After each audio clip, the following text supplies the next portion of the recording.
আর গঙ্গার আরেক দিক হচ্ছে শিবের মাথা। এই এত বড় পবিত্র নদী এই পৃথিবীতে কোনো নদী হতে পারে না। একদিনকে মায়ের একটা ঘটনা বলি। এই যে যেমন আমি কীর্তন গাইছি, আপনারা শুনছেন, গান বাজনা হচ্ছে, এখানে খোল বাজছে, করতাল বাজছে, অর্গান বাজছে, গান বাজনা করছি, এগুলো কিন্তু সুর তাল মিশিয়ে গান হচ্ছে। সুর আছে, তাল আছে, ছন্দ আছে, লয় আছে, ভাষা আছে, এগুলো তো রয়েছে। একটা কথা বলি, যারা একটু গান বাজনা নিয়ে চর্চা করে তাদের জন্য বিশেষ করে একটু বলা, গান বাজনা নিয়ে চর্চা করলে রাগ রাগিনী শিখতে হয়। সারে গামা পাদানি সা সানি দা পা মা গা রে, সেগুলো শিখতে হয়। তাহলে এই যে রাগ রাগিনী, 6 রাগ, 36 রাগিনী, এগুলো রপ্ত করতে হয়, তবে গান বাজনার সুর স্বাদটা ভালো হয়। এবার বলি, কেউ যদি গান বাজনা না জেনে বুঝে বেসুরো গানে গান গায়, বেসুরো তালে গান গায়, তাহলে তার অপরাধ হয়।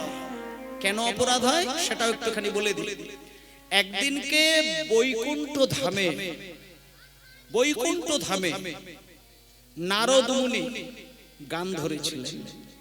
তা নারদের গানটা এমন একটা জায়গায় বেসুরো হয়ে গেছিল, এই যে রাগ রাগিনীর উপরে যখন কোনো গান গাওয়া হয়, রাগ যদি তুমি সঠিক গাইতে পারো তোমার কল্যাণ হবে। কারণ রাগ রাগিনীর মূর্তি রয়েছে গোলকধামে। শোনেন, এই খুব গভীর তত্ত্বগুলো একটু শুনে যান। রাগ রাগিনীর মূর্তি আছে ব্রহ্মলোকে।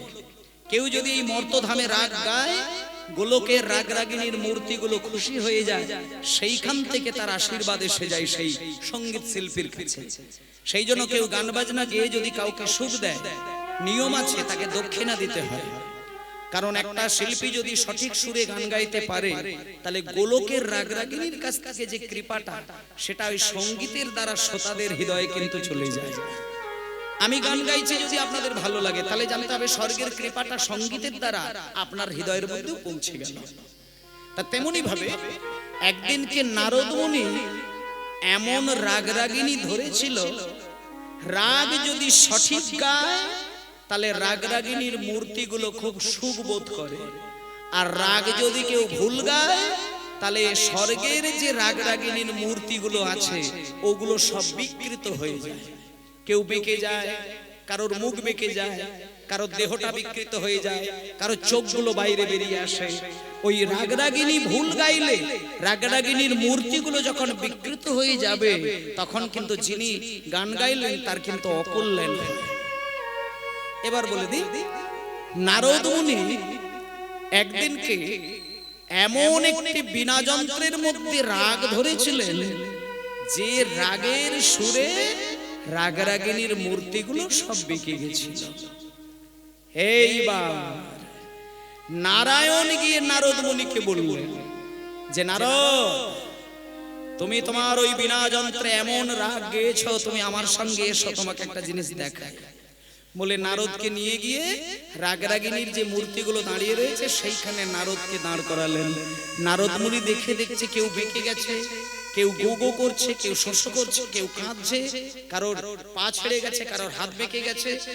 তখন নারদ বলছেন, প্রভু, এই আস্তে বাজাবে, এই রাগ রাগিনীর মূর্তিগুলো এরকম বিকৃত হয়ে গেছে কেন? তখন নারায়ণ বলছেন, নারদ, তোমার গানের যেমন বিকার, তেমন মূর্তিগুলোও বিকৃত ভাব।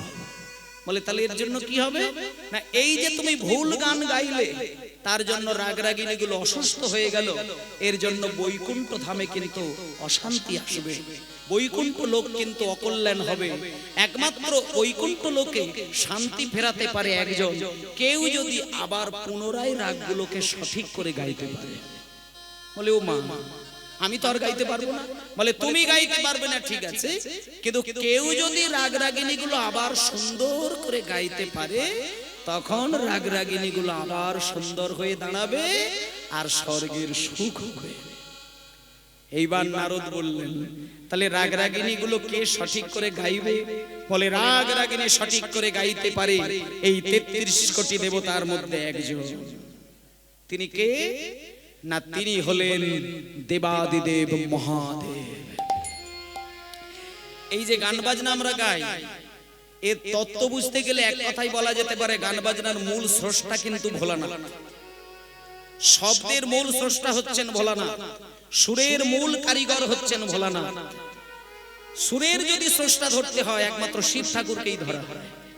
এবার শিব ঠাকুরকে অনুরোধ করা হলো, ৩৩ কোটি দেবতা অনুরোধ করলেন, হে দেবাদিদেব মহাদেব, তুমি রাগ রাগিনী গুলো ভালো করে গাও, রাগ রাগিনী গুলো সঠিক করে গাইতে পারলে তবেই আমাদের স্বর্গের কল্যাণ হবে।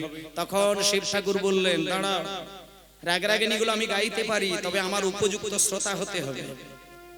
আমি যেমন শিল্পী, আমার শ্রোতা যদি সামনে উপযুক্ত না হয় সেখানে গান বাজনা হয় কি? এই মনে করুন আমি কীর্তন গাইছি, আপনারা বসে আছেন, তা আমি কীর্তন গাইছি আর সামনে শ্রোতা যদি বসে বসে বিড়ি ফুঁকে, তাহলে সেখানে গান বাজনা হবে? হয় অনেক আসলে এরকম হবে গান বাজনা। হ্যাঁ, অনেক আসলে দেখেছি গান গাইছে, সামনেই দেখি এক দাদু বসে আছে, আমি ভাবছি খুব বিরাট ভক্ত, ও বাবা, সবার মাথা নিচু করে দেখি যেন দুম করে একটা বড় বিড়ি ধরিয়েছে, আবার চকাশ করে বিড়িটা ধরিয়ে টান মেরেছে, টান মেরে আবার উপরের দিকে ফুঁক করে একটা ধোঁয়ার গোল্লা ছেড়ে দিল, সে মাথা খারাপ করে দেবে। কত পরিবেশের মধ্যে আমাদের গান বাজনা করে কাটাতে হয়। তাহলে এইরকম যদি পরিবেশে যদি গান বাজনা গাইতে হয়, বলুন না, আপনারা বলুন, সেই গান বাজনা ভালো হবে কি? হবে না। আগে থাকতে হবে গানের পরিবেশ, তারপরে হবে গান পরিবেশন। তা ভোলানাথ গান বাজনা করবেন বলে প্রস্তুত।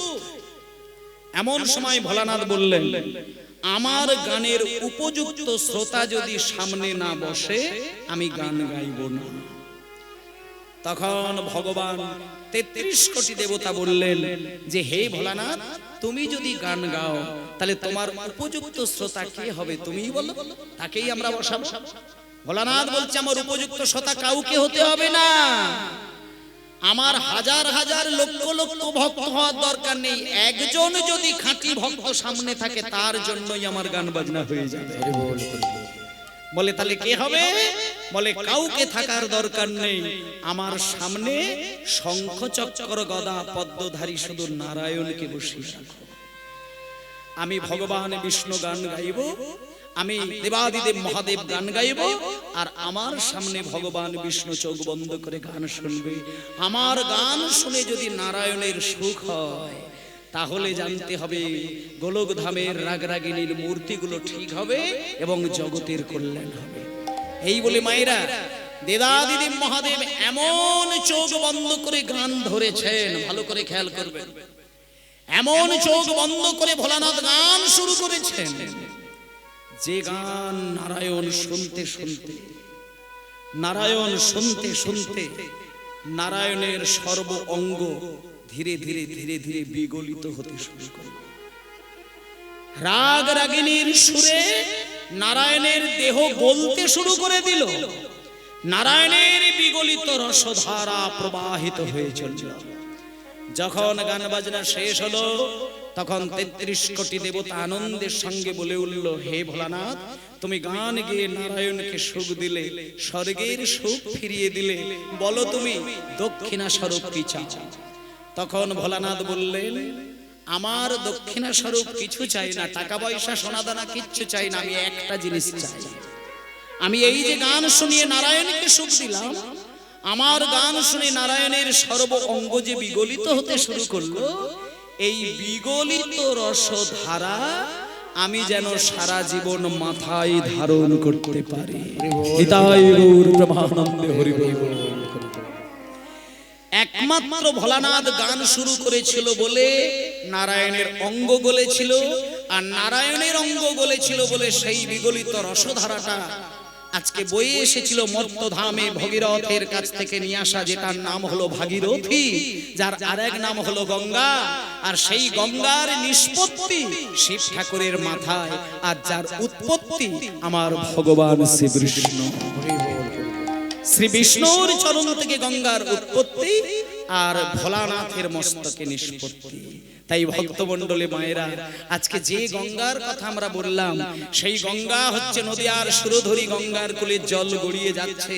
সেই গঙ্গার জলে আমার মহাপ্রভু নিত্যদিন স্নান করেন, কিন্তু আজকে মহাপ্রভু ঠিক করে নিলেন, আজকে আমি গঙ্গার জলে স্নান করব না, আমি আজকে পদ্মা নদীর জলে স্নান করব।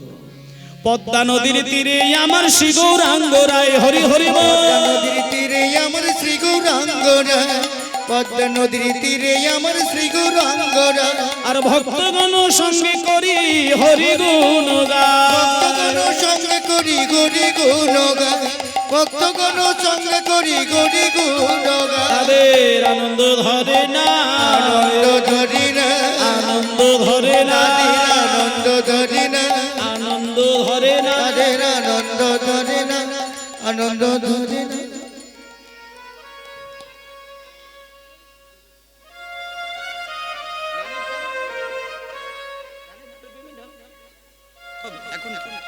পদ্মা নদীর তীরে আমার শ্রী গৌরাঙ্গ রায় হরি হরি পদ্মা নদীর তীরে আমার শ্রী গৌরাঙ্গরা আর ভক্তগণ সঙ্গে করি হরি গুণ ভক্তগণ সঙ্গে করি হরি গুণ গায় ভক্তগণ সঙ্গে করি হরি গুণ গায় আনন্দ ধরে না আনন্দ ধরে না ওই সংকীর্তন বিলাস রসে আনন্দ ধরে না সংকীর্তন বিলাস রসে আনন্দ ধরে না ওই সংকীর্তন বিলাস রসে আনন্দ ধরে না সংকীর্তন বিলাস রসে আনন্দ ধরে না সংকীর্তন বিলাস রসে ভক্তগণ সঙ্গে লয়ে হরি হরি ভক্তগণ সঙ্গে করে সংকীর্তন বিলাস ওই রসে ভক্তগণ সঙ্গে লয়ে সংকীর্তন বিলাস রসে ভক্তগণ সঙ্গে লয়ে আনন্দ ধরে না আনন্দ ধরে না আনন্দ ধরে না ভক্তমণ্ডলী মায়েরা আজ আমাদের নিমাই আপনাদের মতন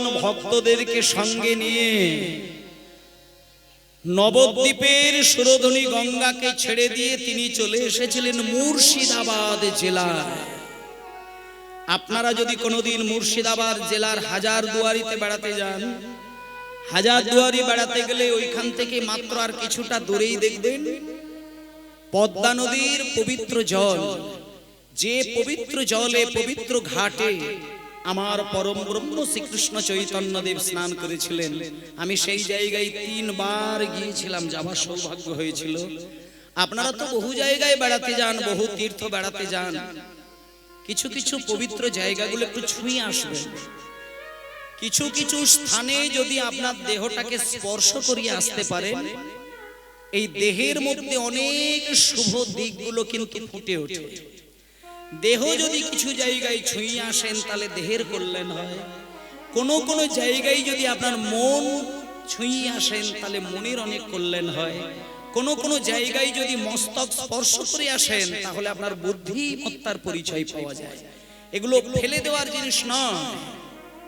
কায়মনো বাক্যে যদি গোবিন্দ ভজন করা যায় তাহলে দেহ মন মস্তিষ্ক তিনটেকেই কিন্তু আপনি সুন্দর করে রাখতে পারবেন।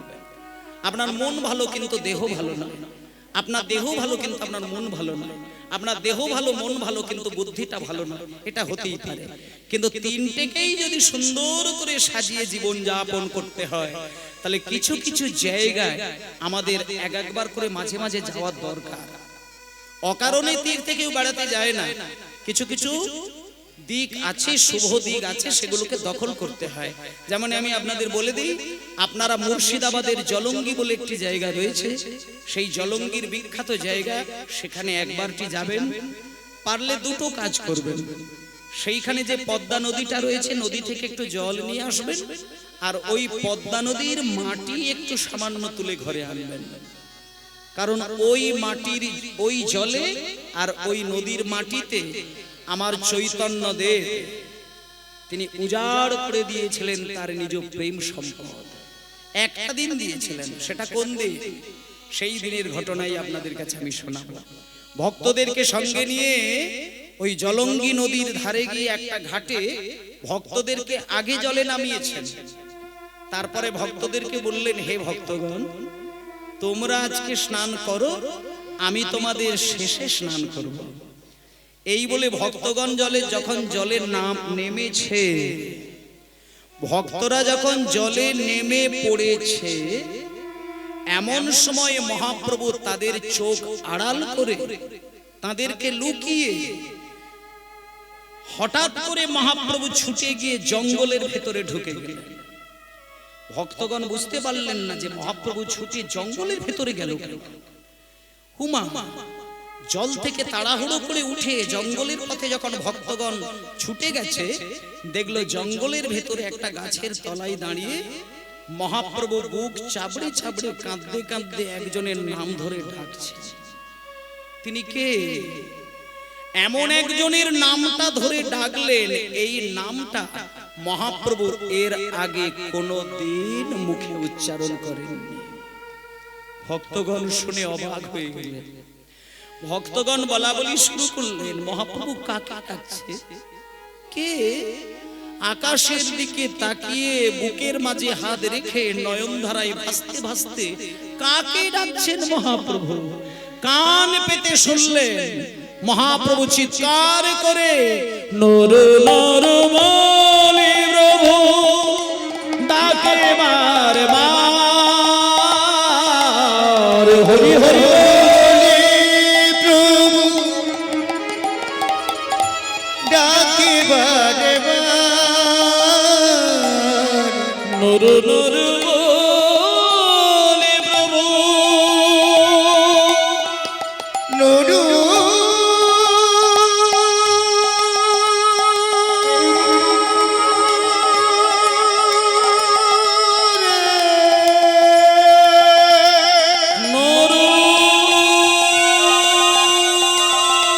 নুরু রে,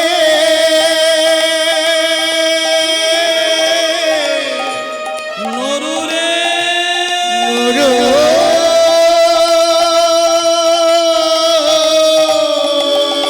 রে, নরু নরু বলে প্রভু ডাকে বারে বার, নরু নরু বলে প্রভু ডাকে বারে বার, ডাকিতে ডাকিতে বহে প্রেময় শ্রোধা, ডাকিতে ডাকিতে বহি প্রেম শ্রুধা, ডাকিতে ডাকিতে বহি প্রেম শ্রুধা।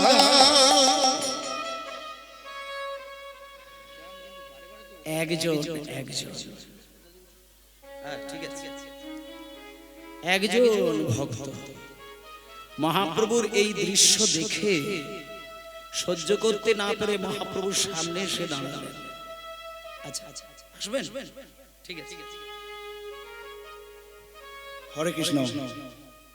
জালালপুর কৃষ্ণ ভবনামৃত সংঘের এই কীর্তন গানে মুগ্ধ হয়ে কীর্তনিয়াকে ঋষু জানা লচিপুর যশোরা থেকে 50টি টাকা, অশ্বিনী জানা উত্তর ধানকাল থেকে 50টি টাকা, অনিমেষ ও অম্লান জানা উত্তর ধান্যকাল থেকে 50টি টাকা এবং জালালপুর গ্রাম নিবাসী গোপালচন্দ্র জানা মহাশয় 100টি টাকা দিয়ে সম্মান জ্ঞাপন করেছেন। তাই সকলে একসঙ্গে দুবাহু তোলে নিতাই গৌর বন্দে, হরি বল, হরি বল। নুরু নুরু বলে প্রভু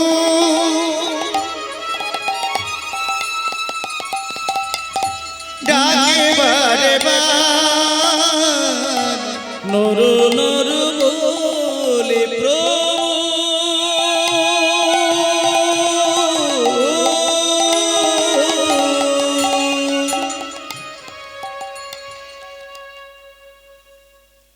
নরু নরু নরু।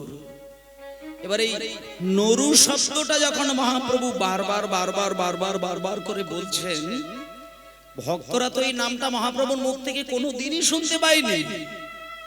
আর আজকে জঙ্গলের মাঝখানে দাঁড়িয়ে যখন নরু নরু নরু নরু বলে চিৎকার করছে, একজন ভক্ত গিয়ে মহাপ্রভুর সামনে গিয়ে বললেন, প্রভু প্রভু আজকে আপনার সঙ্গে যারা যারা এসেছি এই পদ্মার জলে স্নান করব বলে, কই এখানে কারোর নাম তো নরু নয়। আপনি নরু নরু বলে কাকে ডাকছেন? নরু কে? তাছাড়া এতদিন আপনার সঙ্গে হরিনাম করছি, কই নরু নামটা তো কোনোদিন আপনার মুখ থেকে শুনি না। প্রভু নরু কে? আপনি কাকে নরু নরু করে রাখছেন? মহাপ্রভু বললেন, হে ভক্তগণ, যাকে নরু নরু বলে ডাকছে তার এখনো না জন্মই হয়নি। তার এখনো জন্মই হয়নি, আমি তার নামটা ধরে বুক চাবড়ে চোখের জলে ভাসিয়ে আকাশের দিকে তাকিয়ে তাকিয়ে তাকে আহ্বান করছে। আমার এই ডাক যেন আকাশ পর্যন্ত চলে যায়, আমার এই ডাক শুনে যেন তাড়াতাড়ি সে পৃথিবীতে মানুষ হয়ে জন্ম নেয়। যেদিন সে মানুষ হয়ে জন্ম নেবে সেদিন তার ভালো নামটা হবে নরোত্তম, আমার কাছে তার ডাক নাম থাকবে নর। হে ভক্তগণ, তোমাদের যদি স্নান হয়ে যায় তোমরা একটু বাঁধের উপরে উঠে দাঁড়াও, আমি একটু পদ্মা নদীর জলে স্নান করব। ওমা, সেদিনকে কিন্তু মহাপ্রভু ভক্তদেরকে সঙ্গে নিয়ে স্নানে নামেননি। সেদিন মহাপ্রভু সবাইকে আড়াল করে দিয়ে একা একা জলে নামলেন। একা একা জলে নামতে নামতে নামতে নামতে যখন নাভি পর্যন্ত জলটা হয়ে গেল, নাভি সমান, মহাপ্রভু আর জলে নামলেন না। নাভি সম পদ্মা নদীর জলে দাঁড়িয়ে চোখের জল টপ টপ করে পড়ছে পদ্মার জলে, আর মহাপ্রভু কেঁদে কেঁদে নদীর সঙ্গে কথা বলছেন। আচ্ছা মা, গাছের তলায় দাঁড়িয়ে যদি গাছকে উদ্দেশ্য করে কেউ কথা বলে তাতে কি গাছ কোনো উত্তর দেয়? আকাশের দিকে তাকিয়ে যদি আকাশের উদ্দেশ্যে কেউ কথা বলে আকাশ কি তার প্রতি উত্তর দেবে? নাকি নদীর জলে দাঁড়িয়ে কেউ নদীর জলে কাঁদতে কাঁদতে কেউ তার আবেগটাকে ভাসিয়ে দেয়, নদী কোনোদিন উত্তর দেবে? শোনেন মা, মানুষের হৃদয় আছে, কিন্তু যে মানুষের হৃদয়ে কিঞ্চিত প্রেম ভক্তি ভালোবাসা নেই সেই মানুষও কিন্তু পাথর হয়ে থাকে। আর পাথরের মধ্যে যদি প্রেম ভক্তি ভালোবাসা দিয়ে কেউ পুজো করে সেই পাথরও কিন্তু মূর্তিমান হয়ে তার সঙ্গে কথা বলে। নদীতে প্রাণ নেই, কিন্তু তোমার ভক্তির ডোরে বাঁধা পড়লে নদীও কিন্তু প্রাণময় হয়ে তোমার সঙ্গে কথা বলে। এটাই গৌর আনন্দে হরি বল। আজকে পদ্মা নদীর জলে দাঁড়িয়ে মহাপ্রভুই আমারে কেঁদে কেঁদে বলে, ওহে আমার পদ্মা নদী, ওহে আমার পদ্মা নদী, এই যে আমি তোমার জলে দাঁড়িয়ে কৃষ্ণ কৃষ্ণ বলে বলে কাঁদেছি, লোকে সবাই বলবে এটাই আমার চোখের জল, কিন্তু ওগো পদ্মা নদী, আমার চোখ থেকে আজকে যে জল আমি টপ টপ করে তোমার জলে মিশিয়ে দিলাম এটাই আমার চোখের জল নয়, আমার অন্তরে যে কৃষ্ণ প্রেমে জমাটে বেঁধে রয়েছে সেই কৃষ্ণ প্রেমে বিরহের তাপে বিগলিত করে আমি অশ্রুরূপে তোমার জলে মিশিয়ে দিলাম। ওগো পদ্মা নদী, ওগো পদ্মা নদী, আমি তোমায় করজোরে বিনয় করে বলে যাই, একটা বাচ্চা ছেলে যখন তোমার জলে স্নান করতে আসবে তার নাম হবে নরোত্তম। সেই নরোত্তম নামে যখন ছেলেটা তোমার জলে স্নান করবে তখন আমার এই প্রেমে তুমি চোখের জল রূপে তোমার জলে ধরে নি, তার হৃদয়ে মাঝে তুমি চোখের জল বুলায়ে, যার পরশে তুমি ওধে গোছালে মাগো, হরি হরি বলছি তুমি ওধে গোছালিবা গো, যার পরশে তুমি ওধে গোছালিবা, ওই জাগার পরশি তুমি ওধে গোছালিবা গো, আমার এই প্রেম তুমি তাহারে দিবা, আমার প্রেম তুমি তাহারে দিবা, আমার প্রেম তুমি তাহারে দিবা। আস্তে একটু আস্তে একটু আস্তে আস্তে মায়েরা, চৈতন্য দেবের চোখ থেকে টপ টপ টপ টপ করে জল গড়িয়ে গড়িয়ে পদ্মার জলে টপাস টপাস করে পড়ছে, আর মুখ থেকে মহাপ্রভুর একটাই শব্দ, পদ্মা, আমার চোখ থেকে এই মুহূর্তে যে জলটি পড়ছে এটা চোখের জল নয়, আমার অন্তরে যে কৃষ্ণ প্রেমটা জমাট বেঁধে রয়েছে সেই প্রেমটা আমি চোখের জলের মাধ্যম দিয়ে তোমার জলে আমি মাখিয়ে দিয়ে মিশিয়ে দিয়ে চলে গেলাম। নরোত্তম নামে একটা বাচ্চা ছেলে, তার বয়স থাকবে 5-6 বছর, সে যেদিন তোমার জলে প্রথম স্নান করবে ওই জলটা তার মস্তকে, তার হৃদয়ে, তার দেহের মধ্যে বুলিয়ে দেবে। তখন পদ্মা নদী মহাপ্রভুকে বুকে জড়িয়ে ধরলেন। দেখুন, পদ্মা নদী ভেবেছিল আমি কথা বলবো না, কিন্তু এমন একটা কায়দায় ফেললো মহাপ্রভু, এমন একটি চক্রান্তের মধ্যে জড়িয়ে দিল পদ্মাকে, পদ্মা নদী কথা বলতে বাধ্য হলেন। মহাপ্রভু যখন জল সেরে স্নান করে উপরে উঠতে যাবে এমন সময় পদ্মা মা চৈতন্য দেবের চরণ যুগল জড়িয়ে ধরলেন। প্রভু দাঁড়ান, আপনি আমার জলে যে আপনার প্রেমটা রেখে দিয়ে গেলেন, আর ওই যে বললেন নরোত্তমের অঙ্গে আমি জলটা বুলিয়ে দেব, এই কথাটা আমি মানব, কিন্তু প্রভু এমন যদি হয়ে যায় নরোত্তমের বয়স 6 বছর আর তার সঙ্গে আরো 10টা ছেলে স্নান করতে এলো, তাদেরও বয়স 6 বছরের, তাহলে একসঙ্গে 10খানা ছেলে যদি 6 বছর বয়সী স্নান করতে আসে, আমি ওই 10টা ছেলের মধ্যে চিনব কি করে যে কোন ছেলেটা নরোত্তম? কারণ মুখ দেখে তো বোঝা যাবে না যে কি নরোত্তম। তখন মহাপ্রভু বললেন, পদ্মা, সে উপায় আমি তোমায় বলে দেব, আমি তোমাকে বলে দেব, তুমি কষ্ট পেও না। নরোত্তমের সঙ্গে 10টা ছেলে কেন, 10,000টি ছেলেও যদি আসে, এই পৃথিবী থেকে যদি 10 লক্ষ লক্ষ ছেলেও আসে, নরোত্তমের সঙ্গে পৃথিবীর কারোর মিল হবে না। নরোত্তম যেদিন তোমার জলে স্নান করতে আসবে, তার অঙ্গ যেদিন তোমার জল স্পর্শ হবে, তুমি দেখবে তোমার নদীর ঢেউটা যে গতিতে চলছে, সেই ঢেউ নরোত্তমের অঙ্গ ছোঁয়ার সঙ্গে সঙ্গে শত শত গুণ ঢেউ দেখবে উপরের দিকে উঠে যাবে। যে ছেলেটির অঙ্গের ছোঁয়ায় তোমার নদীর ঢেউ শত শত গুণ উপরের দিকে উঠে যাবে, তখন তুমি বুঝতে পারবে ওই ছেলেটাই নরোত্তম। তাকে তুমি বুকে জড়িয়ে ধরবে, জড়িয়ে ধরে আমার এই প্রেম যাহার পরশে তুমি হরি হরি হরি হরি অধি গুছানি বাগো, আমার এই প্রেম তুমি তাহারে দিবাগো,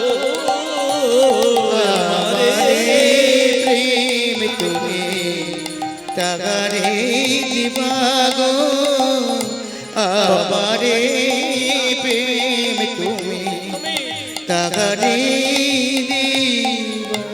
সেদিন তরঙ্গ বাড়িবে, সেদিন তরঙ্গ বাড়িবে, সেদিন তরঙ্গ তোমার বাড়িবে, তরঙ্গ তোমার বাড়িবে, যেদিন নরোত্তম এসে স্নান করবে, সেদিন তরঙ্গ বাড়িবে, যেদিন নরোত্তম এসে স্নান করিবে, তরঙ্গ বাড়িবে, যেদিন নরোত্তম এসে স্নান করবে, হা কৃষ্ণ বলে কেঁদে বেড়াবে, হরি বল, স্নান করবে, কৃষ্ণ বলে কেঁদে বেড়াবে, হা কৃষ্ণ বলে কেঁদে বেড়াবে, হা কৃষ্ণ বলে কেঁদে বেড়াবে, স্নান করবে, সেদিন তরঙ্গ বাড়িবে।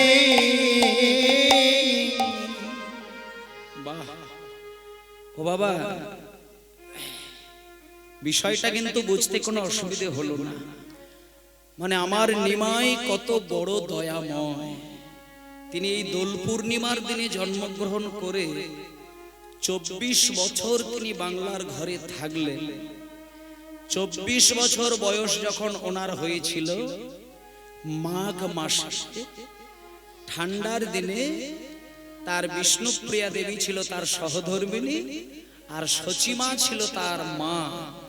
সচিমাকে পাগলের মতন কাঁদিয়ে, বিষ্ণুপ্রিয়া দেবীকে পাগলের মতো কাঁদিয়ে, আমার সারা বিশ্ব ব্রহ্মাণ্ডের রত্ন হচ্ছেন আমার গৌর সুন্দর, তিনি চিরকালের জন্য বাংলা ছেড়ে চলে গেছিলেন। শোনেন একটা কথা বলি, আচ্ছা মহাপ্রভু পদ্মা নদীর জলে চোখের জলটা রেখে কেন গেল?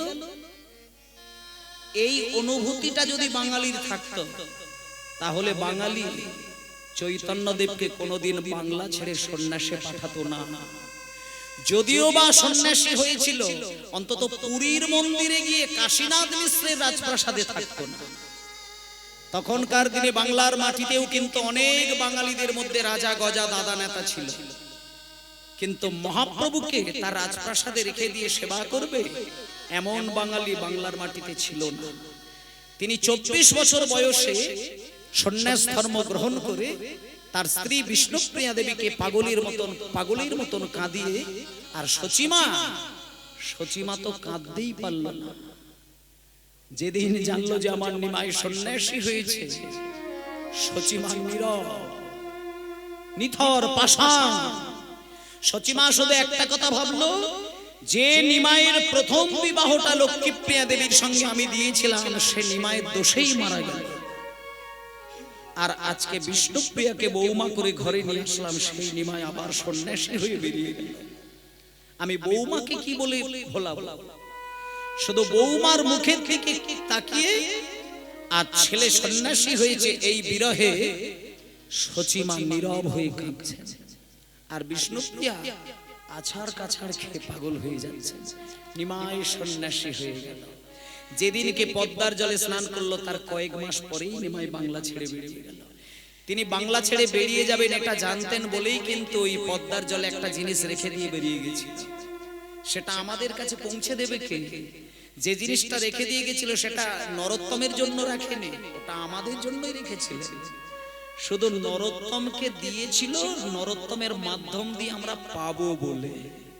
তিনি এত বড় দয়াময়, তিনি জানেন বাঙালিদের আমার সোনা দিয়ে মোড়াতে গেলে আমার হৃদয় থেকে প্রেমের রত্নটা বাংলার মাটিতে রেখে দিয়ে যেতে হবে। তাই তিনি যেদিনকে সন্ন্যাসী হয়ে বেরিয়ে গেলেন, সেদিন নিমাইয়ের বয়স হচ্ছে 24 বছর। আর 24 বছরের পরে যখন তিনি বেরিয়ে গেলেন উড়িষ্যায়, 24 বছরের পরে 12 বছর তিনি সারা দেশে দেশে ভ্রমণ করেছিলেন। তারপরে আরো 12টি বছর তিনি পুরীর মন্দিরে কাটিয়েছিলেন। মোট আরো 24 বছর পর্যন্ত তিনি পৃথিবীতে ছিলেন। নিমাইয়ের যখন 48 বছর বয়স হয়ে গেল, তিনি হঠাৎ একদিন জগৎ ছেড়ে বিদায় নিলেন। কেউ বলে জগন্নাথের দেহে বিলীন, কেউ বলে তিনি সমুদ্রে বিলীন, কেউ বলেন তিনি ইচ্ছামিত্র হয়ে বিলীন হয়ে গেছেন। কিন্তু এখনো নিমাইয়ের বিলীন হয়ে যাওয়া সম্পর্কে পরিষ্কার বাঙালি কিছু বুঝতে পারেনি। কিন্তু 48 বছর পর্যন্ত তিনি ছিলেন। এইবার শুনুন মায়েরা, এই যে মহাপ্রভু চলে গেলেন, 48 বছর বয়সে জগৎ ছাড়লেন, তার কয়েকটা বছর পরে যেখানে মহাপ্রভু স্নান করেছিলেন, মায়েরা যদি যান সেই জায়গায় ঘুরে আসবেন, জলঙ্গিতে দেখে আসবেন যেখানে মহাপ্রভু স্নান করেছিলেন, এবং সেই নরু নরু নরু নরু বলে কেঁদেছিলেন সেই পবিত্র জায়গা। এখন বর্তমানে সেই জায়গাটি জলঙ্গির ওই পারটা এখন বাংলাদেশের আন্ডারে হয়ে গেছে, আর এই দিকটা মুর্শিদাবাদ, মাঝখানে বর্ডারটা হচ্ছে পদ্মা নদী।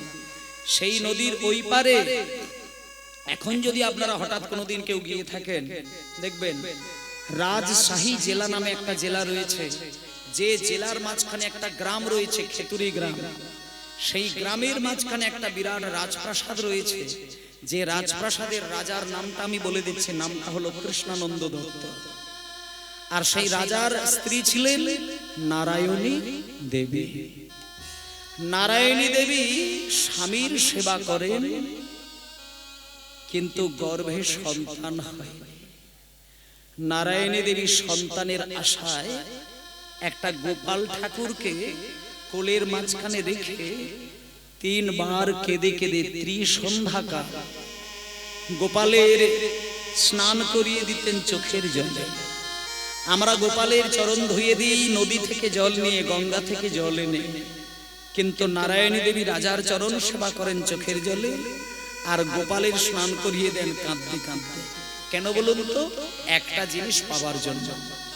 নারায়ণী দেবী যখন গোপালকে কেঁদে কেঁদে ভিজিয়ে দেয়, শুধু কাঁদতে কাঁদতে নারায়ণী দেবী শুধু একটা কথা বলে, ঠাকুর তুমি আমায় সবই দিলে, কিন্তু আমার গর্ভে তুমি একটা সন্তান পাঠিয়ে দাও।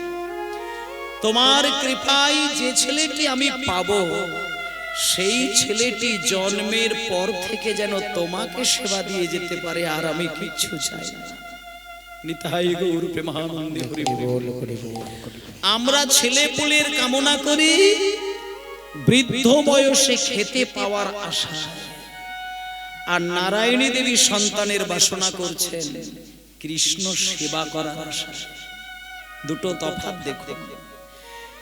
যে নিজের খাবার লোভে সন্তানের বাসনা করে, হতে পারে সে 10 ছেলের মা, কিন্তু কপালে যদি ভাত লেখা না থাকে, কপালে যদি খাবার লেখা না থাকে, তুমি 10টা ছেলের মা হলেও কোনো ছেলে তোমাকে খেতে দেবে না। আর যদি তোমার কপালে খাবার থাকে, তোমার সন্তানের প্রয়োজনই হবে না। 10টা মায়ের কোল থেকে 10 ছেলে ছুটে এসে তোমার মুখে অন্ন তুলে দেবে। কারণ এমনিতেই একটা কথা আছে, বেটার বাপ হতে স্বাদ বড় চিতে, বেটা কি তোমায় করবে সুখী। শত বেটার বাবা হয়ে গেছে হাবা, রামায়ণে তার প্রমাণ দেখি। রাবণ রাজা ছিল লঙ্কার অধিপতি, 1 লক্ষ বেটা, 1.25 লক্ষ তার নাতি, কেহ না রহিল বংশে দিতে বাতি। কোথায় ছেলে ছেলে করবে? মা বাবার যেটা আসল কর্তব্য, সেটা নারায়ণী দেবী দেখিয়ে দিলেন। নারায়ণী দেবী শুধু গোপালকে বুকে জড়িয়ে ধরে বলেছেন, ঠাকুর আমার কিচ্ছু চাই না, কিচ্ছু চাই না। তুমি আমার গর্ভে যে ছেলেটিকে পাঠাবে, সে জন্মের পরের দিন থেকে যেন রাত দিন তোমার সেবায় নিজেকে ব্যতিব্যস্ত হয়ে যায়। আমাদেরকে দেখার জন্য তুমি আমাদের ছেলে দিও না। আর আমি এইটুকু গ্যারেন্টি দিয়ে বলতে পারি, মায়েরা, বাড়িতে যদি একটা কৃষ্ণ ভক্ত ছেলে জন্ম নেয়, সেই কৃষ্ণ ভক্ত ছেলের যদি মা বাবা আপনি হয়ে থাকেন, আপনি বৃদ্ধ বয়সে খেতে পাবেন না, এই চিন্তাটা করবেন না। যে ছেলের অন্তর মাঝে কৃষ্ণ ভক্তি রয়েছে, সেই ছেলে একা একা খাবার খেতে জানে না। সে মাকে জড়িয়ে ধরে বলে, মা তুমি খেয়েছো, বাবা তুমি খেয়েছো। এই যে মা খেয়েছে কিনা, বাবা খেয়েছে কিনা, মা বাবার সুখের চিন্তা করা, রাত দিন ধরে কাঁদা, একমাত্র একটা কৃষ্ণ প্রেমিক তার হবেই হবে। যদি ভেতরে প্রেম থাকে, আর যদি কপট বৈষ্ণব হয়, তাহলে সে মা বাবাকে নাও খেতে দিতে পারে। কিন্তু যে শুদ্ধ প্রেমিক হবে, যে শুদ্ধ কৃষ্ণ ভক্ত হবে, সে মাকে খেতে না দিয়ে কোনোদিন গোপালকে খেতে দেয় না। যে সত্যিকারের কৃষ্ণ ভক্ত হবে, সে মা বাবাকে সেবা না দিয়ে মন্দিরে গিয়ে ভগবানকে কোনোদিন ধূপকাঠি দেয় না। মা বাবা হচ্ছে একটা মানুষের পরম গুরু, চরম গুরু। যে মা বাবাকে শ্রদ্ধা করে, মা বাবাকে সম্মান দেয়, মা বাবার সেবা করে করে জীবন অতিবাহিত করেন, সেই ব্যক্তি যদি ভগবানকে সেবা দিতে ভুলেও যায়, শেষের দিনে ভগবান তাকে হাত বাড়িয়ে দিয়ে কোল দিয়ে। নিতাই গৌর প্রেমানন্দে হরি বল। একদিনকে নারায়ণী দেবীর গর্ভে কি জানি ভগবানের কি কৃপা, হঠাৎ দেখলো নারায়ণী দেবী গর্ভবতী হয়ে উঠলেন। আরো কয়েকটি মাস পরে রাজপ্রাসাদ আলো করে আর নারায়ণী দেবীর কোল আলো করে একটা ছোট্ট ছেলের জন্ম হলো। আদর করে মা বাবা ছেলেটির নাম রাখলেন নরোত্তম। রাজশাহী জেলায় আছে খেতুরি গ্রাম, হরি হরি জেলায় আছে খেতুরি গ্রাম, রাজশাহী জেলায় আছে খেতুরি গ্রাম। আর কি অপূর্ব শোভা তার অতি মনোরম, কি অপূর্ব শোভা তার অতি মনোরম। সমাধান গতি মনোরম। নরোত্তম জন্ম নিল কৃষ্ণানন্দের ঘরে, নরোত্তম জন্ম নিল কৃষ্ণানন্দের ঘরে, নরোত্তম জন্ম নিল কৃষ্ণানন্দের ঘরে। আর মহাভাগ্য ভক্তি নারায়ণের উদরে, হরি হরি হরি হরি বল। নারায়ণীর উদরে, মহাভগবতী নারায়ণীর উদরে। তাদের আনন্দ ধরে না, আনন্দ ধরে না, তাদের আনন্দ ধরে না। আনন্দ ধরে না। ওই রাজশাহী বাসীর মনে আনন্দ ধরে না। রাজশাহী বাসীর মনে আনন্দ ধরে না, রাজশাহী বাসীর মনে আনন্দ ধরে না। ওই রাজশাহী বাসীর মনে রাজপুত্র হলো বলে, রাজশাহী বাসীর মনে, রাজপুত্র হলো বলে, রাজশাহী বাসীর মনে, ওই রাজপুত্র হলো বলে, রাজশাহী বাসীর মনে ওই রাজপুত্র হলো বলে আনন্দ ধরে না, আনন্দ ধরে না, আনন্দ ধরে না। বাহ বাহ বাহ বাহ বাহ বাহ বাহ বাহ। রাজামশাইয়ের ছেলে জন্ম নিয়েছে মানে হাজার হাজার মানুষ লাইন দিয়েছে রাজার বাড়িতে রাজার সন্তানকে দেখবে। ও মা, রাজার স্ত্রী একটা সন্তানের জন্ম দিয়েছে, লাইন দিয়েছে রাজপ্রাসাদে, সবাই রাজার ছেলেকে